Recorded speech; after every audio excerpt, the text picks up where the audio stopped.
Hi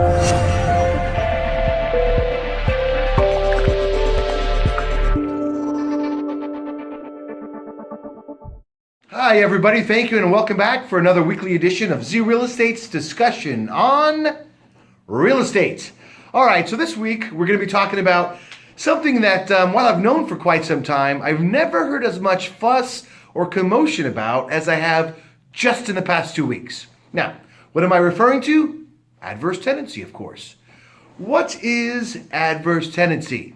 Okay, so in a nutshell, adverse tenancy is a way to own a property without buying it, without being gifted it or granted it, without earning it. So, for those of you that have half a mind and can figure it out, needless to say, what are the odds of getting anything that you didn't earn? Pretty low. And just like with adverse tenancy, the odds of gaining a property that you did not earn or gift or buy is pretty low. But nonetheless, I will go over the basics and explain how it works. So, tenet number one for adverse tenancy to apply is occupancy. Now, this is crucial. You must occupy the property for your own personal use. The occupancy must be blatant, obvious, and almost on display for the world to see. What do I mean by that? It cannot be esoteric. It cannot be secretive. Everybody must know in no hidden measures. It must be obvious that you're occupying the property. It's on display for the world to see. Okay? Now, the actual nature of the occupancy, interestingly enough, does not have to be legal in order for adverse tenancy to apply. What do I mean by this? Well, what I mean is trespassing counts.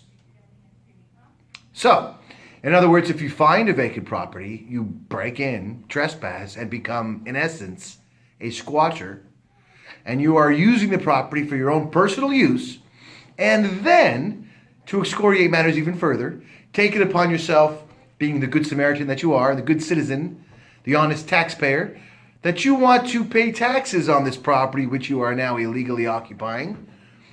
You would then look up the respective assessor parcel number, go down to the county, give them the assessor parcel number for the parcel in question which you are now illegally occupying, and tell them, I would like to pay taxes on this parcel.